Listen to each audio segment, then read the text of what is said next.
Welcome to the CH Wine Tasting Room. I'm Nicole Mascari, your pocket wine advisor, and I am here with the fabulous Wanda Man. Well, thank you. I have to live up to that introduction. Would you like to introduce this wine today? Sure. Today we have Lot 950. It's a 2021 Cabernet Sauvignon from Napa Valley. What makes this wine extra special, I believe it is our last Black Label release of the year. Oh, that is extra special. And so also a great vintage as well, 2021. Yes. Yeah, what made 2021 so great? It was just the perfect growing conditions, honestly. So Cabernet Sauvignon, as you know, has thick skins, small berries, and this weather was just perfect for it. So I think what we're going to find is some really deep and concentrated juice here. Yeah, what I love about a wine like this, Cabernet Sauvignon, we all know it. Napa Valley Cabernet is really what helped put it on the map. But again, to see that even within the valley, how vintage makes a difference, how each wine has a different expression of that vintage, of the winemaker's style. So I think, we want people to know not all Cabernet are the same. I think there's a tendency to say, oh, it's Cab from Napa, and to lump it in a bucket. But each one is unique. Absolutely. It's really, especially when you let these age for a while and then you go back and you open up another bottle, you're really drinking history, you're drinking that year. Each bottle tells a specific story of what that vintage was. So true. And often Cabernet from Napa at a high quality is an investment. What's beautiful here is you're getting that quality, you're getting a special wine. This is the last of the series for this year, and at a very accessible price point. So I think for holidays coming up, this is fall 2023, yes. Holiday season, special events, beautiful bottle with a great story, great vintage. You can't go wrong here. No, absolutely. And I think that this is going to be a fuller-bodied wine, of course. Yep. That would be natural of Cabernet Sauvignon, but again, cozy wine for cozy season. Yes. So I love these wines. Is cozy season a hashtag yet? I think so. Well, if it's not, let's we just make it one. So let's talk us through it. Okay, perfect. Let's look at the color here. So it's a really beautiful, deep ruby color, which is exactly what I would expect to find here. It almost has some purple tints, and I think that's just because 2021, very young wine still here. This wine has a long time to go if we want it to here. So those purple tints just really making sense for the vintage. But it's so true. When someone pours me a Napa Cab, this is really the color that I'm looking for. And so it nails it on appearance. It sure does. Yeah. And it's even staining the glass a little bit as well. It is. This is rich. I think it's going to be a very concentrated wine. All right, let's get into it. Ooh, right? Yeah. Not shy, which I love. No, this takes me right into being in New York City. Those really old New York City steakhouses with like the red carpets and the mahogany walls.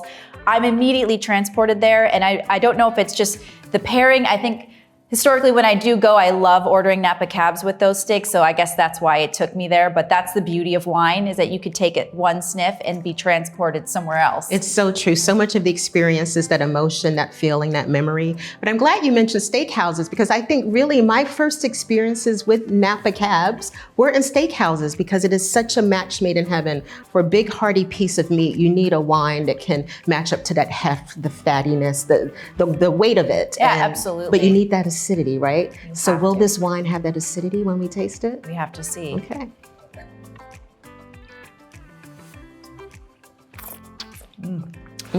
So these notes, really, everything that I was finding on the nose is really here on the palate.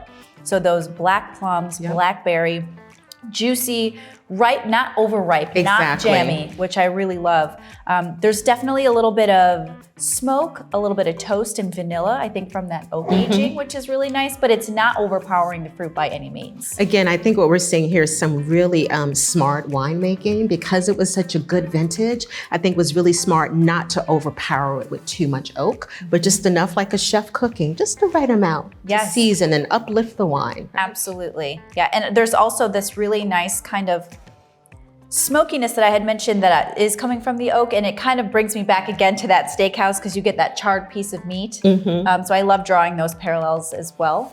And you know, we talk a lot about meat, but I think there's so many other things that you can pair this with. Absolutely. I think always, you know, hearty mushroom type dishes, any type of root vegetables, bean dishes. Right? Absolutely. Yeah, for our vegetarians, like a black bean burger, be excellent here. Chili, because you could have a meat chili, an impossible chili, a bean-based chili.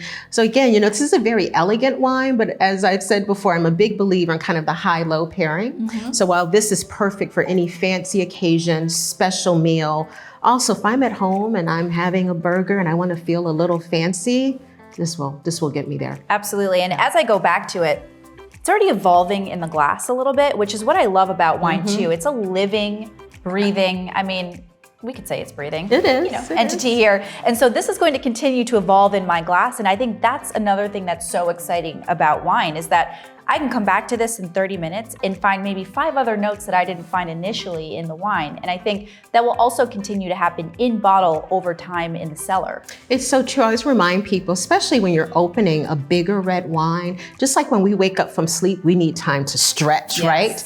And so really the beauty of that is that first sip you take, the second and the third, 30 minutes later, an hour later, will be very different.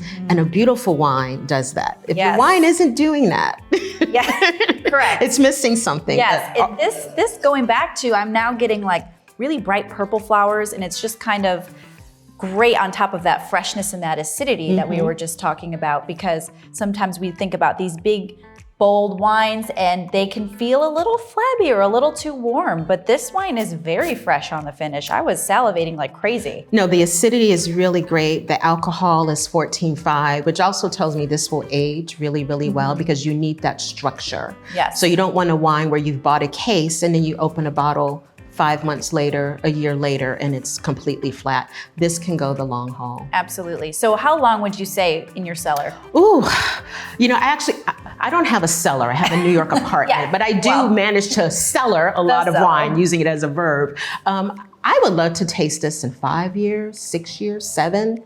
I agree. I think now, if you like a fruit-forward wine, the tannins are plush enough to have now, but I think that this is going to be even better in a couple years. Yeah, I agree. I agree. Yeah, I think this is a really great investment that, again, is not terribly expensive, but really over delivers. And it's such a classic Napa Cab. And again, this is a vintage that the winemakers are talking about, 2021, really excited about. And this is a way to get in on that excitement. Absolutely. And perfect for the winter holidays. True. So, cozy season, right? Cozy season, hashtag cozy season.